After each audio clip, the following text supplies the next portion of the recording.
भी पूरे को नहीं, और संत तो बहुत दूर की बात होती है। फिर कहते हैं संत वचन पलटे नीचे पलट जा ब्रह्मांड। उस समर्थ का वचन था, वाणी थी, आज वह सच नजर आने लग रही है। अज्ञा तो सच्ची कही उन्हें उस दिन। अब जैसे इन महापुरुषों का, ऋषियों का, संतों का, सबका दास ने ये तलाशी ली, इनकी थैले खाली कर देखे, इनका माल निकाल के, खक भी नहीं किसी के पास, सिर पैर नहीं किसी के ज्ञान का। दास किसी योग्य नहीं था, लेकिन परमात्मा की वाणी है। गुरु मेहर करे तो कागा से हंस बना दे, गुरु मेहर कर जब कागा से हंस बना दे। हम तो काग से हंस बनाए दाता ने, और अब सेवा दे दी उसके बच्चों को परमात्मा से परिचित कराऊं। कहते हैं आत्म प्राण उधार ही ऐसा धर्म नहीं, और इस जीव का कल्याण करवा दे, इससे बड़ा पृथ्वी पर कोई पुण्य नहीं है। वह सेवा इस दास को मिली, और फिर आप जी को मिली, क्योंकि आपका भी कर्तव्य बनता है। प्रत्येक अपना बहन भाई, पूरा विश्व, सभी प्राणी आपके अपने हैं। अब जब ये ज्ञान हो जाएगा, आपको कोई हिंदू मुस्लिम से ईसाई अलग दिखाई नहीं देगा। जब तक हमारा यह मोतियाबिंद साफ नहीं होता कि हम कौन हैं, कहाँ से आए हैं, कौन हमारी ये ब्रांड माटी कर रहा है, तब तक हम द्वेष और एक दूसरे को दूसरा मानते हैं। जिस दिन ये ज्ञान हो जाएगा पुण्यात्माओं, आपको पूरा विश्व अपना दिखाई देगा। क्योंकि हम सारे दुखी, चाहे राष्ट्रपति है उसकी ब्रांड माटी, वो कहाँ सुखी है? कोई ना कोई टेंशन लेकर सोता है, कोई और समस्या उसके जीने होती है, कोई अपने शरीर में रोग, कोई बच्चे गड़बड़ होगी, कोई बच्चा मर गया, कोई लड़की विधवा होगी, और कोई सुख है किसी को? तो सुख होगा जहां हम जाएंगे सतलोक में, और सुख होगा जब परमात्मा की यहाँ भी हमें शरण मिलेगी। जब तक उसकी शरण में हम यहाँ रहेंगे, यहाँ की सुविधा जो हमें आवश्यक है तो वो यहाँ भी वही देगा, और हमारी भी, हमारे बच्चों की रक्षा भी वही करेगा। प्रधानमंत्री राष्ट्रपति तक की रक्षा वो करता है, तो हम उसी की शरण में क्यों ना आए जो सबका रक्षक है। और वो चाहता है कि सभी आत्माएं वापस चले सतलोक में। तो यहाँ बहुत से अनजान बिना ज्ञान के व्यक्ति बहुत हैं बेचारे, हम भी ऐसे ही थे। अब दया हुई दाता कि इस ज्ञान में रंगे गए हम तो क्या कहते हैं कि सभी यदि सतलोक चले गए तो पृथ्वी पर कौन रहेगा? ये उन्हें कहाँ से समझाना शुरू करें, जिसकी बुद्धि इस सतर की है। इतनी दुखी प्राणी यहाँ पर, और फिर भी यहीं रहने के लिए कहती है ये खाली पड़ी रहेगी, फिर कौन रहेगा? ये चांद खाली पड़ा, उस पर लो जाके। मंगल ग्रह, ये सारे ग्रह खाली पड़े, पत्थर, तो या एक पत्थर और घूमता रहेगा खाली, हमने ठेका ले रखा है। ये तो ब्रह्म मिट्टी का घर है। अपने सतलोक में जाएंगे, वहाँ ठाठ से रहा करेंगे। चार मुक्ति जहाँ चंपी करती माया हो रही दासी, वहाँ सारे सुख सदा बने रहेंगे। यहाँ की मुक्तियाँ तो हमारे, जो यहाँ की अंतिम मुक्ति, चौथी मुक्ति है ब्रह्मलोक प्राप्ति, वहाँ गए हुए प्राणी भी वापस फिर आते हैं। वो क्या मुक्ता हुआ फिर? और परमात्मा कहते हैं सतलोक में जाकर ये सदा बने रहेंगे तेरे साथ। अब जैसे परमात्मा हमें याद दिलाते हैं कि आगे गए ना बावड़े, रहते भी सब जहाँ, और बिन साहेब की बंदगी की ठोर ठिकाना ना। आज आप कितने ही व्यवस्थित नजर आते हो, खूब बढ़िया पोस्ट हो, या अच्छा कोई धन कारोबार आपका हो, बच्चे आपके ठीक ठाक हैं, विवाह शादी भी उनकी अच्छी जगह होगी है, उनका रोजगार भी बढ़िया है, और कल मृत्यु हो जा, जिस व्यवस्था को तू देखकर आंखें बंद करे बैठा है, तो कल एक सेकंड में क्या नहीं हो रहा, किसके साथ नहीं हो रहा, स्वयं नहीं हो रहा तो पड़ोस में हो गया होगा कि, तो वहां उससे देख लो शिक्षा। और फिर भी हमारी आंखें खुलती नहीं, क्योंकि हमारे ऊपर इस तीन गुणों की, त्रिगुणमयी माया का बहुत जबरदस्त प्रेशर है। उस प्रेशर को हटाने के लिए परमात्मा ने ये एंटीबायोटिक ज्ञान दिया है, और ये इसको कति खत्म कर देगा। रात को नींद आना बंद हो जाएगी आपको, और ये विष दिखाई देंगे जिसके लिए आप सारा जीवन नष्ट करते थे। और फिर दूसरी बात यह है कि जो आवश्यक वस्तु है आपको अवश्य मिलेगी।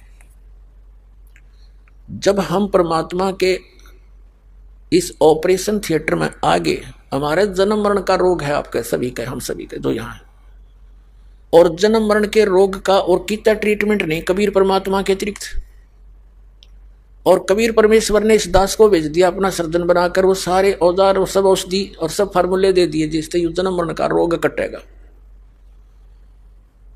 पुण्यात्माओं, इस दास के उपदेश को लेने से पहले हम कोशिश करते हैं कि पहले ज्ञान दें, चाहे पुस्तक के माध्यम से या सीडी के माध्यम से। तो हम ये चाहते हैं कि पहले आप जागृत होकर आओ, और फिर जो दुखी हैं वो भी आओ, सुखी भी आओ, सारे आओ। अब दुखी आएंगे तो उनको तो केवल दुख निवारण की ही इच्छा होती है, भले वो ज्ञान भी समझ कराते हैं, इतना नहीं समझते, वो तो केवल वो कथाएं पढ़ लेते हैं जो भक्तों के सुख हुआ। पूरा विश्व ही दुखी है वैसे तो, छोटा मोटा किसी ना किसी के ठूठा भरी रहती है। तो भोली आत्माएं इस उद्देश्य से आ जाती हैं, हम उन्हें भी स्वीकार करते हैं कि आप ज्ञान सुनो, परमात्मा पर विश्वास करो, ये समर्थ शक्ति है, ये जो चाहे सो कर देगा, आपके सब दुख भी दूर कर देगा। लेकिन आपने थोड़ा सा धैर्य रखना पड़ेगा, आपने धैर्य रखना पड़ेगा, क्योंकि कोई भी वस्तु एकदम नहीं होती। परमात्मा इसके लिए कहते हैं कबीर जी, धीरे धीरे रे मना धीरे सब कुछ हो, और माली सींचे सौ गड़ा समय आए फल हो। जैसे एक आम का पौधा बोता है, लगाता कोई भी लगा लो, जैसे परमात्मा ने माली का उदाहरण दिया है, तो उसकी सिंचाई करता है, सैकड़ों घड़े पानी के सिंचाई करता है उसमें, जब तक वो बड़ा होता है। और जब वो बड़ा हो जाता है, उसमें 2, 3, 4, 5, पहले तो 10-10 वर्ष लग जाते थे। तो बड़ा होने के बाद फिर देखना उसका रंग, वो उसका सुख, इतने फल लगेंगे, आप भी खा लोगे, पड़ोसी भी तोड़ ले जाएंगे, रिश्तेदारों के भी पहुंचा दोगे तो भी खत्म ना हो। तो ये वास्तविक भक्ति रूपी पौधा अब आपको मिला है। अब इसकी सिंचाई शुरू करो, यानी इसकी जो साधना बताई है दास ने, यह पूजा शुरू करो और थोड़ा समय दो मालिक को। वैसे तो ये जो चाहे सो कर सकता है। ये समर्थ जब 600 वर्ष पहले आए थे कबीर भगवान, 64 लाख शिष्य हो गए थे कबीर परमात्मा की, 64 लाख शिष्य। और उस समय भारतवर्ष की कितनी आबादी होगी, उसमें 4 करोड़ के लगभग आबादी होगी आज से 600 वर्ष पहले पूरे भारतवर्ष की। और भारतवर्ष कितना था, अफगानिस्तान, पश्चिमी पाकिस्तान, बलूचिस्तान और इराक, ईरान, गढ़, गजनी, ये यहाँ तक, और पश्चिमी पाकिस्तान और पूर्वी पाकिस्तान, ये सारा कुछ भारतवर्ष के अंदर था। और सब मिलाकर के मुश्किल से 4 करोड़ आबादी होगी जनसंख्या। और उस समय 64 लाख से हो जाना, ना कोई मीडिया था, ना कोई स्पीकर लाउड स्पीकर थे, ना कोई बुक का साधन था, सब अशिक्षित थे। वो कैसे क्या करते थे, परमात्मा कहीं जाकर के खड़े हो जाते थे बीच बाजार में, और एक इकतारा लेकर सुरीली आवाज से अपनी वाणी बोलने शुरू कर देते थे। अब हमारी आदत है, कहीं कोई विशेष सी आवाज आती है, कोई बाजा वगैरह बजता है, तो हम उधर अवश्य आकर्षित होते हैं। वो दयालु हमारे लिए भटक रहे थे, आप वहाँ बैठ जाते थे सैकड़ों की संख्या में, फिर उनको ऐसा ज्ञान सुनाते थे, क्योंकि आत्मा दुखी तो सभी है, और फिर किसी को आशीर्वाद देते थे तो सुखी हो जाते थे। यानी इतने सुखी कर दिए, पर वो फेल हो गए सारे। वो सिर्फ झाड़ा लवाना आने लग गए मालिक के पास। दुखी हुए, दूसरे को बुला ले, अच्छा तू भी चल उठे, गुरु जी जाते ठीक कर दे। अपने आत्माओं जिस कारण से वो परमात्मा वेल नोन हो गए कि भी ऐसा संत नहीं, लेकिन आदत ये बन गई, उन्हें ज्ञान नहीं सुना और आशीर्वाद ले मालिक तो समर्थ थे। और हम उनके बच्चे, उनको उनसे दुख हमारा देखा नहीं जाता। अपने बच्चे का दुख पिता माता नहीं देख सकते, जहां तक उनकी शक्ति होगी, संभव होगा, वो दुख रहने नहीं दे उनका। और वो तो सक्षम थे। तो इस प्रकार उस परमात्मा ने ना जाने कितने को सुख दिया, 64 लाख चेले बन गए। और बाद में फिर एक पे छोड़ मारी थी उनको, एक परखी मारी थी, एक भी ना पाया, क्योंकि वो ज्ञान ग्रहण नहीं कर रहे थे। वो केवल स्वार्थवश सुखों की प्राप्ति के लिए ही लगे हुए थे। तो पुण्यात्माओं, आपको दास ने, परमात्मा कबीर जी ने जब ये ज्ञान स्टार्ट किया ही था, ऐसे अब भी हो रहे हैं सबको, ऐसे सुख तो अब भी होंगे और होते रहेंगे। ऐसे ऐसे लीला की दाता ने, क्योंकि पहले ज्ञान नहीं मान रहे थे। सन 1994 से दास सत्संग करा था गांव गांव में, अक्षेत्र ज्यादा गांव का कवर किया हमने, क्योंकि हम गांव के रहने वाले थे। तो वहां क्या करते, ऐसे ऐसे सुख दिए, वह सोच भी नहीं सकते कि भगवान ऐसा करता है, और काफी संख्या में लग गए। अब क्या होता, 4-5 सुख मालिक ने लगातार दे दिए ताकि ये मेरे तरफ दृढ़ हो, और एक ना हुए, बताओ, और वो आवश्यक ना हो, उसी में दिल टूट गया, नो कि मैं नहीं फायदा होया मेरे। वो जा बैठा, फिर वही माता का धोकन, वही जहां जाया करता वहीं फिर धक्के खाने लग गया। तो कहने का भाव दास का ये है कि यहां आने से पहले आप पहले तो हमारा उद्देश्य समझो और फिर अपना समझो। यहां आने के बाद सुख तो आपको होगा ही होगा, इसमें तो दो राय है नहीं, क्योंकि ये समर्थ है, लेकिन वो अपने हिसाब से करेगा। आप यहां आओगे, राहत मिलेगी, फिर आप बैठकर सत्संग सुनोगे। जिनको ऐसा ऐसा कष्ट था, सब फेल हो लिए थे, डॉक्टर भी, झाड़े झपटे भी, संत महंत भी, सब जगह और यहाँ आते मालिक ने दया कर दी। यह तो होना ही है आपका, लेकिन होगा जब आप पूर्ण रूप से विश्वास कर लोगे। तो इसलिए दास पहले आपको ज्ञान से परिपक्व करना चाहता है। ज्ञान होने के बाद फिर कोई एकाध मान लीजिए कोई नहीं भी होता है कार्य, और वो ना होने का कारण भी मालिक ही जानता है कि वो होने से आपको हानि है या लाभ है, तो फिर इस तरह आपने इस परमात्मा के ज्ञान को ग्रहण करके तब इस मार्ग पर चलना है। तो दास तो कहना चाह रहा है सारा कुछ भूमिका बना के कि यहाँ भक्त आवे, हमारे ज्ञान के उद्देश्य को समझे। ये जो जिसके लिए आप आए हो तो ये तो भूल जाओ, ये तो आपको बिना मांगे मिलेंगे। ये हमारा यहाँ जो आप मांगने आते हो वो तो हमारा वो जनरल स्टोर भी नहीं है, ये तो हम आपके लिए रखते हैं, क्योंकि यहाँ पर सब सुविधाएं आपको देनी पड़ेंगी, तभी आप परमात्मा को पहचान पाओगे। उस दयालु ने ऐसी भी दया रखी है। जैसे हमारा जो मूल उद्देश्य है आपके जन्म और मरण के रोग का नाश करना है, और ये भी मालिक को मालूम है कि जब तक आपको ये विश्वास नहीं होगा कि कबीर इज गॉड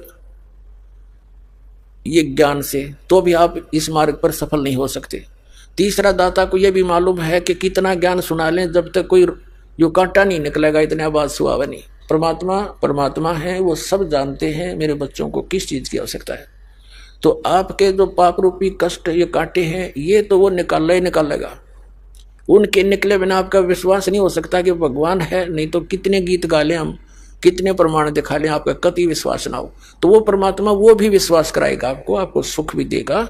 लेकिन इन संसारिक सुखों के ही डिमांड के लिए, इनकी ही इच्छा के लिए आपने केवल इसीलिए ये नाम ग्रहण नहीं करना चाहिए। दास का कहने का तात्पर्य है। फिर जब आप इस मार्ग पर लग गए, तो जैसे डॉक्टर के ऑपरेशन थिएटर में रोगी आ जाता है तो वहां पर डॉक्टर की ही चलेगी, मरीज की नहीं चलेगी। यदि वो रोगी अपनी चलाता है तो वो डॉक्टर को डिस्टर्ब कर रहा है, वो उसका इलाज नहीं कर पाएगा और ना वो करवा पाएगा। तो पुण्यात्मा, आप जी मूल उद्देश्य ये लेकर आइएगा कि हम कितने दिनों से यहाँ धक्के खा रहे हैं, भटक रहे हैं, और आप क्या मांग लोगे? किसी का पुत्र नहीं है तो पुत्र मांगने आओगे, निर्धन है वो धन मांगने आएगा, रोगी है वो सवा सत्य मांगने आएगा। अब परमात्मा कहते हैं ये जो तुम मांगने आओगे, ये ऐसी विधि बताएंगे हम, ये तुम्हें पहले मिलेंगी, ये तो मिलेंगी ही मिलेंगी, ये समझ लेना। जैसे किसान गेहूं बीजता है, तो गेहूं बीजता है, उसका उद्देश्य गेहूं से तूड़ा बनाना नहीं होता। गेहूं बीजने का उद्देश्य उसका चारा भूस प्राप्ति नहीं होता। उसका उद्देश्य होता है कि मेरे बच्चे भूखे ना मरे, मुझे गेहूं प्राप्त हो, अन्न प्राप्त हो। और गेहूं बीजा जाता है तो भूस उसके साथ होता है, वो तो पहले बनेगा, भूस तो बनेगा ही बनेगा उसमें। तो कहने का भाव यह है कि जो वस्तु आप मांगने आते हो वो तो है भूस, और जो हम देना चाहते हैं वो है कणक, आपकी जीवन रक्षा। तो ऐसी विधि, ऐसी भक्ति आपको दी जाएगी कि जो डिमांड आप करने आए हो, कोई रोगी है उसका रोग दूर होगा, निर्धन है उसको आवश्यक वस्तु धन अवश्य मिलेगा। वो भक्ति विधि आपको बताई जाती है कि इसमें ये भूस तो बनेगा ही बनेगा। तो फिर मांगने की आवश्यकता नहीं रहेगी, आप इतने समझदार हो जाओगे। आप इस भक्ति को स्टार्ट करके देखो विश्वास के साथ।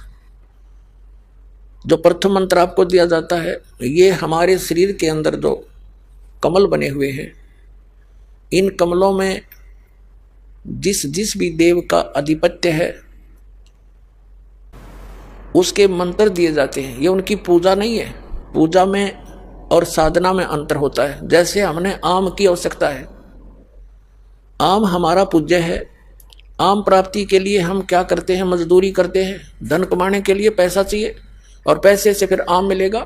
तो हम जहाँ कोई मजदूरी करते हैं या कोई नौकरी करते हैं, कोई व्यवसाय करते हैं, धन कमाते, तो वह मजदूरी है, वो पूजा नहीं है आम की, वो उनकी पूजा नहीं है। आम पूजा आम की कर रहे हैं क्योंकि हमें आम की आवश्यकता है। आम मिले कैसे, उसके लिए साधना है, सारी प्रोसेस है वो। तो ऐसे इन भगवानों की जो हम आपको मंत्र देते हैं, ये इनकी पूजा नहीं है, इनकी मजदूरी है यह। और इनकी जो हम आपको साधना बताते हैं, इसके करने से ये आपको ऑटोमेटिकली लाभ देना शुरू करेंगे, क्योंकि यहाँ के ये इंचार्ज हैं, श्री ब्रह्मा जी, श्री विष्णु जी, दुर्गा जी और ये गणेश जी, ये यहाँ के इंचार्ज हैं, इनके विभाग बांटे गए हैं। और जो भी आप सत साधना करोगे शास्त्र अनुकूल, ये फल देंगे आपको यहाँ पर। अब जैसे आपने कोई कनेक्शन ले रखा है, बिजली का, टेलीफोन का कनेक्शन ले रखा है, जल और गैस का कनेक्शन ले रखा है, तो आप उनके जो टैक्स भरते हो उनकी पूजा नहीं करते। टैक्स भरोगे, आपको सुविधा देंगे, आपके काम चलेंगे। तो ये समझो, इनके जो मंत्र आपको दिए जाते हैं, ये इनका टैक्स है। और जब इनका टैक्स शुरू हो जाएगा तो अपने आप आपको राहत देंगे। आप सत साधना ना करके आप निर्धन हो गए, और निर्धन होने से इन भगवानों ने जो राहत देनी थी वो बंद कर दी, कनेक्शन कट गए सारे। बिजली का बिल भरा नहीं तो वो सुविधा समाप्त, टेलीफोन का बिल भरा नहीं तो वो सुविधा समाप्त, जल का भरा नहीं तो वो सुविधा समाप्त, ऐसे गैस और अन्य समझो। तो फिर उसको, जैसे कोई विदेश में चला जाता है और वहाँ कोई बिजनेस व्यापार करता है, उसको हानि हो जाती है, सब कनेक्शन कट जाते हैं, तो उसको दोबारा उसी विधि से ऊपर उठाया जाएगा। तो उसका कोई गारंटर मिल जाए उसको, जो गवर्नमेंट से उसके सब कनेक्शन चालू करवा दे, फिर वो सरकार उनको लाभ देना शुरू कर देती है, वो फिर अपना कमा करके उनका टैक्स देना शुरू कर देता है। तो दास जो आपका इन सभी यहाँ के प्रधानों के बीच में गारंटर बनेगा, और इन ब्रह्मा विष्णु महेश से आपको कनेक्शन चालू करवाएगा कि आपका ये टैक्स देते रहेंगे, आप इनकी सुविधा शुरू करो। जो जाप आप करोगे इनका, ये इनकी मजदूरी है और इनका टैक्स है, तो फिर ये ऑटोमेटिक ना चाहते हुए आपको सुविधा देनी पड़ेगी इनको। तो ये पूजा नहीं है इनकी। पूजा में और आदर में, सत्कार में बहुत अंतर होता है। तो इस प्रकार हमारा जो आपको ये प्रथम मंत्र दिया जाता है, ये यहाँ की सब सुविधाएं आपको ऑटोमेटिकली शुरू हो जाएंगी। लेकिन सावधानी ये बरतनी पड़ेगी आपने कि कनेक्शन ना कटे, यानी कोई मर्यादा भंग ना हो। मर्यादा भंग होने से फिर कनेक्शन कट जाते हैं, सुविधाएं बंद हो जाती हैं। तो आपने मर्यादा का पालन सबसे पहले करना है और अंतिम सांस तक करना है। कोई भी कार्य देख लो, मर्यादा बिना नहीं चलता। कोई समाज देख लो, कोई सरकार देख लो, और ये भगवान की विधि, भगवान का मार्ग देखो, ये मर्यादा से चलता है। अपने आत्मा परमात्मा कहते हैं, जग सारा रोह गया रे, जिन सतगुरु वैद न जाण्या, जग सारा रो गया रे, जग सारा रो गया रे, जिन सतगुरु वैद न जाण्या, जग सारा रो गया रे। जन्म मरण का रोग लगा है या तृष्णा बडरी खांसी, जन्म मरण का रोग लगा है या तृष्णा बडरी खांसी, आवागवन की डोर गले में या पड़ी काल की फांसी, जग सारा रो गया रे, जिन सतगुरु वैद न जाण्या, जग सारा रो गया रे। भाई सच्चा सतगुरु कोई न पूजे, इन झूठों जगपतियासी, सच्चा सतगुरु कोई न पूजे, इन झूठों जगपतियासी, अंधे की बाँ गई अंधे ने, मार्ग कौन बतासी, जग सारा रो गया रे, जिन सतगुरु वैद न जाण्या, जग सारा रो गया रे, जग सारा रो गया रे, जिन सतगुरु वैद न जाण्या, जग सारा रो गया रे।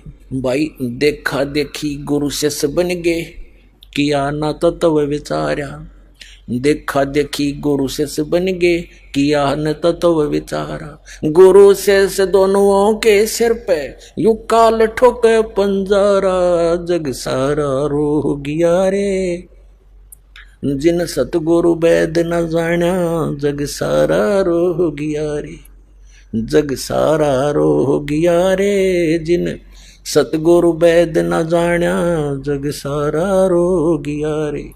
भाई सार शब्द सर जीवन बुटी घस घस अंग लगावे। सार शब्द सर जीवन बूटी घस घस अंग लगावे। कहे कबीर तुम सतकर मानो ये जन्म मरण मिट जावे। जग सारा रोगिया रे जिन सतगुरु वैद न जाण्या जग सारा रोगिया रे। जग सारा रोगिया रे जिन सतगुरु वैद न जाण्या जग सारा रोगिया रे। अपने आत्माओं ये परमात्मा का ज्ञान है, उस मालिक का दिया हुआ। वो कहते हैं ये जन्म मरण का रोग लगा या तृष्णा बढ़ रही खांसी और आवागमन आने और जाने की जन्म और मृत्यु की, या डोर गले में और पड़ी काल की फांसी। फिर कहें साता सतगुरु पूजे नहीं इन झूठों जगपतियासी। और अंधे की मां अंधे ने पकड़ रखी, बताओ मार्ग कौन बतासी। अपने आत्मा आप जी को शिक्षा का एक ऐसा उपहार मिल गया, आपके लिए शिक्षा वरदान बनेगी। क्योंकि हमारे सदग्रंथ जिनको हम श्रोधार्य मानते थे और मानते रहे हैं, उनमें ये भी हम मानते हैं कि इसमें जो लिखा फाइनल है सही है। तो वही सदग्रंथ आज हमें गवाही दे रहे हैं कि जिनको तुम महर्षि ऋषि मंडलेश्वर गुरु और ये ब्राह्मण ऋषि माना करते थे, इनको कख भी ज्ञान नहीं था भक्ति मार्ग का। इवन ब्रह्मा विष्णु महेश को भी ज्ञान नहीं भक्ति मार्ग का। तो अंधे की बां पकड़ रहा अंधा, बता मार्ग कौन बतासी। अपने आत्मा इस दास के साथ ये संघर्ष इसी कारण से हुआ था, क्रोथा कांड के दास ने इन सभी अज्ञानी ऋषि महर्षि मंडलेश्वरों की जो है ना वो थैली खाली करके दिखा दी। वो ISI मार्ग ला रहे थे और कख पाया ना।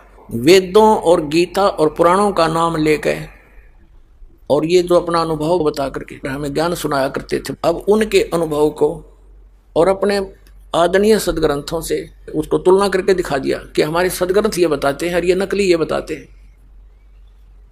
अब थोड़ी सी झलक दिखानी पड़ेगी आपको, नहीं तो ये बात कुलीन से भी कड़वी है कि ब्रह्मा विष्णु में इसको ज्ञान नहीं और इनके पुजारी ऋषि महर्षि ये नकली दानंद कैसे ऋषि महर्षियों को तो कख भी पता नहीं भक्ति मार्ग का। ये कलयुगी महर्षि था, इसका बड़ा बोलबाला था, हम भी इससे प्रभावित थे। लोक वेद सुन सुनकर इसकी दंत कथा सुन रखी थी, बड़ा ऋषि था, वेदों का बड़ा ज्ञाता था। तो दास ने इसी उद्देश्य से इसके इतिहास को खोला था कि यदि इसका समर्थन हमें मिल जाता है, सत्यार प्रकाश इसकी एक पुस्तक है, सारे जीवन की रचना, सारे जीवन का जो इसने डले डोहे जो साधना की, सत्यार प्रकाश में लिख दी कि मैंने इतना जाना भगवान को। तो उसको देखा, फिर भगवान की वाणी परमात्मा की वाणी तो हमें पहले ही प्राप्त थी, लेकिन उससे मेल नहीं खाई, कहीं पर भी इसका सिर पैर नहीं मिला था। फिर वेदों को देखा, दया कर इस कबीर भगवान ने गीता जी को देखा, पुराणों को देखा, कुरान और बाइबल को देखा। वो तेरे की बताओ, गीता पढ़ने वाले गीता से परिचित नहीं, वेद पढ़ने वाले वेदों से परिचित नहीं, पुराणों को पढ़ने वाले पुराणों से परिचित नहीं। ये भगवान यू तो आवा का आवा खराब। अविरोध तो होना ही था कि वो सबके विपरीत कहना, सब एक ही सुर में बोल रहे और दास उनके विपरीत कह रहा, सच्चाई कह रहा, लेकिन साच को आंच नहीं होती, ये भगवान का नियम है। और उसी का फल आज देख लो, 21 महीने जेल में भी डाल दिया दास को, तहस नहस कर दिया, क्रोधाश्रम सब लुटवा दिया। और आज मालिक ने फिर सिर पर रख लिया अपने बच्चों को।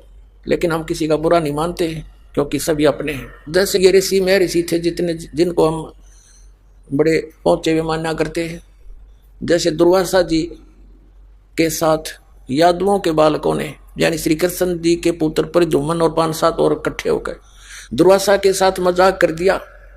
उस मजाक का इतना भयंकर श्राप दे दिया कि तुम्हारा नाश होगा, और सारे कटका मर गए यादव। और वो समर्थ कबीर भगवान के साथ ऐसा जुल्म गुजारे, जब सुनाने लग जाता आंखों से आंसू नहीं खत्म हो आपकी। समय मिलेगा धीरे धीरे सुनाया करेंगे मालिक की, क्योंकि पहले तो दास चाहता है कि परमात्मा की सध्यात्म ज्ञान को सदग्रंथों के साथ जो है ऊपर उठाऊं और फिर मालिक की गुणगान सुनाया करूंगा। फिर तो सब कोई यस होगा, नो तो हो ही नहीं सकती। तो एक बार इनके अज्ञान को ढाक है कति खत्म करके इसको मिट्टी में मिला के और ज्ञान उभरेगा। फिर जो भी दास शब्द बोला करेगा, वचन कहेगा, सब कुछ स्वीकार्य होगा, सारी सत्य है, क्योंकि बगैर प्रमाण के दास कोई बात नहीं करता। तो इस कारण से परमात्मा ने किसी को श्राप नहीं दिया, ऐसे जुल्म गुजारे थे। किसको श्राप दे, किसको दुखी करे, वो तो एक सेकंड में पूरे ब्रह्मांड का नाश कर सकते हैं। जो एक वचन से सब बना सकते हैं तो ढा भी सकते हैं।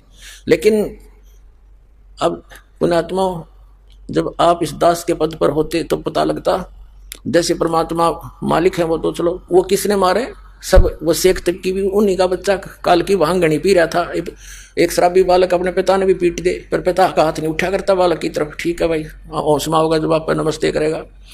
तो ऐसे ही जब आप सभी शुरू में सब विरोध किया, गांव गांव हमारे साथ विरोध हुआ, जहां भी गए इसको ये कर देंगे, इसने हमारे देवता बंद करवा दिए, इसकी टांग काट देंगे, पता नहीं क्या सुनने को मिला, संघर्ष इतना करना पड़ा। अब उनकी वो भांग उतर गई, अब वो यहाँ दंडोत करते हैं आकर के जो विरोध किया करते थे, और गुणगान करते हैं हम तो बर्बाद हो जाते हैं, जब आपकी पालक की शरण नहीं मिलती। तो एक दिन पूरा विश्व ऐसा ही होगा। हमने कोई किसी से द्वेष नहीं। कबीर साहब कहते हैं, जो तोकू काटा बोवे ताको बो तो फूल, और तोहे फूल के फूल है वाको है त्रिशूल।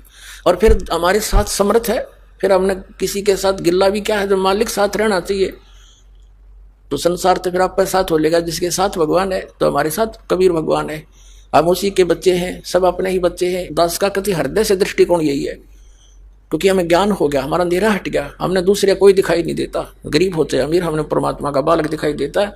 अमीर है वो भी उसी का, कल मृत्यु हो जाए वो अमीर कहाँ रहेगा, वो तो सारा यहीं छोड़ गया, तो जोड़ा जाड़ा सारा तो एक सिंगल जाएगा वहां पर कंगाल होकर के। और वहां तो धनी वो होगा जिसके पास यह भक्ति होगी।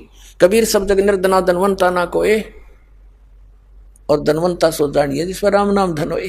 तो भगवान यहाँ के इस धन को ना देखता, वो राम नाम के धन न देखा। चाहे कंगाल के पास हो धन, उसको सीने से लगाएगा दाता, और सेठ के पास वो भी परमात्मा के लिए प्यारा है। तो ये जो परमात्मा के इन प्रमाणों का, सच्चाई का इतना परिणाम हमें मिला कि आज परमात्मा ने पूरे विश्व में ढोल बजा दिया, और सबसे प्रार्थना कर दी कि तुम्हारे पास यदि ज्ञान है तो चर्चा करो मैदान में, आध्यात्मिक ज्ञान के मैदान में। सब कान बोझ के बैठे हैं, कोई नहीं चल सकता। क्यों नहीं? क्योंकि झूठे हैं, अज्ञानी हैं, उनके पास कख भी नहीं है। तो जनता आज बहुत समझदार है, इस बात का बड़ा प्रभाव पड़ रहा है कि बोल क्यों नहीं रही वो, और बोलते हैं तो फ्यूज है सारे। जितनी भी आध्यात्मिक ज्ञान चर्चा हुई है उनके पास कख भी नहीं है, सारे प्रमाणित करके दिखा दिए, विद प्रूफ दे दिया, वो सब शांत होकर बैठ गए। अपने आत्मा परमात्मा ने एक शब्द बोला, अंधे की बाँ गई अंधे ने मार्ग कौन बतासी, और सच्चा सतगुरु कोई ना पूजाए झूठों जग प्रत्यासी। फिर परमात्मा ने कहा है कि देखा देखी गुरु शिष्य बन गए, किया न ततो विचारा, और गुरु शिष्य दोनों के सिर पर काल ठोका पंजारा। यहाँ ये 6 मंडलेश्वर पाके बैठे हो, चाहे आचार्य और शंकराचार्य बने बैठे हो, और चाहे कितने ये गुरु पद प्राप्त करके अपने पुनों का नाश कर रहे हो, इस सत भक्ति के बिना, इस सच्चे मंत्र की कमाई के बिना वहाँ कोई सहारा नहीं जीव को। गुरु चेले दोनों पटेंगे ऊपर जाकर के। परमात्मा कहते दोनों के सिर पे काल ठोका बंजारा। तो उससे बचने के लिए एक ही तरीका है, सतलोक आश्रम बरवाला में आओ और ये सच्चा ज्ञान प्राप्त करो और नाम प्राप्त करो, सदा सुखी तेरे बालक भी सुखी। एक थोड़ी सी झलक दिखाते हैं, ये कितने ज्ञानी थे ब्रह्मा विष्णु महेश, ये ऋषि महर्षि। थोड़े से समय में सब क्लियर हो जाएगा, अपने ही सदग्रंथों में देखिएगा। श्रीमद् देवी भागवत सचित्र मोटा टाइप, गीता प्रेस गोरखपुर से प्रकाशित है। इसके संपादक हैं हनुमान प्रसाद पोदार और चिमन लाल गोस्वामी। ये यहाँ से प्रकाशित है, गीता प्रेस गोरखपुर, गोविंद भवन कार्यालय कोलकाता का संस्थान, और यही इसके मुद्रक है। ये इनकी फॉक्स और फोन नंबर। पहला सकंद संक्षिप्त देवी भागवत 28 पृष्ठ पे। एक बार नारद जी और व्यास जी की आपस में चर्चा गोष्ठी हुई। नारद जी से व्यास जी ने कोई प्रश्न किया तो नारद जी ने कहा कि महाभाग व्यास जी, तुम इस विषय में जो पूछ रहे हो ठीक यही प्रश्न मेरे पिताजी ने यानी ब्रह्मा जी ने श्री हरि यानी विष्णु जी से किया था। देवा अधिदेव भगवान जगत के स्वामी हैं। अब देखो नारद जी और ब्रह्मा जी विष्णु जी को देवा अधिदेव भगवान जगत के स्वामी हैं। लक्ष्मी जी उनकी सेवा में उपस्थित रहती हैं। दिव्य कौष्टमणि उनकी शोभा बढ़ाती है। वे शंख चक्र गदा पद्म लिए रहते हैं, पीताम्बर धारण करते हैं, 4 भुजाएं, वक्षस्थल पर श्रीवत्स का चिन्ह चमकता रहता है। वे चराचर जगत के आश्रयदाता हैं, जगत गुरु एवं देवताओं के भी देवता हैं। ऐसे जगत प्रभु भगवान श्री हरि महान तप कर रहे थे, श्री विष्णु जी तपस्या कर रहे थे, उनकी समाधि लगी थी। यह देखकर मेरे पिता ब्रह्मा जी को बड़ा आश्चर्य हुआ। अतः उन्होंने उनसे जानने की इच्छा प्रकट की। ब्रह्मा जी ने पूछा, प्रभु आप देवताओं के अध्यक्ष, जगत के स्वामी और बहुत भविष्य एवं वर्तमान सभी जीवों के एकमात्र शासक हैं, भगवान फिर आप क्यों तपस्या कर रहे हैं और किस देवता की आराधना में ध्यान मगन है? मुझे असीम आश्चर्य तो ये हो रहा है कि आप देवेश्वर एवं सारे संसार के शासक होते हुए भी समाधि लगाए बैठे हैं। ब्रह्मा जी के विनीत वचन सुनकर भगवान श्री हरि यानी विष्णु जी नो बोले, कहने लगे, ब्रह्मन सावधान होकर सुनो, मैं अपने मन का विचार व्यक्त करता हूँ। देवता दानव मानव सब यही जानते हैं कि तुम सृष्टि करते हो, मैं पालन करता हूँ और संकर संहार क्या करते हैं, किंतु फिर भी वेद के पारगामी पुरुष अपनी युक्ति से यह सिद्ध करते हैं कि रचने, पालने और संहार करने की यह योग्यता जो हमें मिली है उसकी अधिष्ठात्री शक्ति देवी है।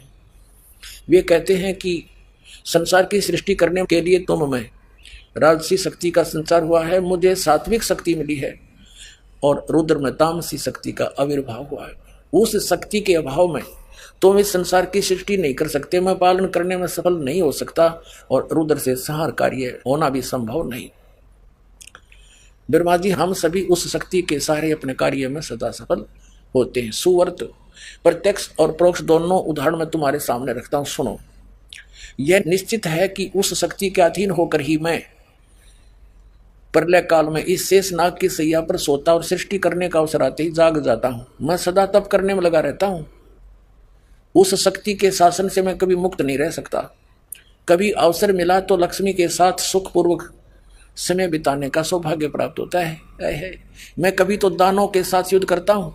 अखिल जगत को भय पहुंचाने वाले दैत्यों के विकराल शरीरों को शांत करना मेरा परम कर्तव्य हो जाता है। और यहाँ रिकॉर्ड तोड़ दिया अपने अध्यात्म ज्ञान का। मुझे सब प्रकार से शक्ति यानी दुर्गा के अधीन होकर रहना पड़ता है।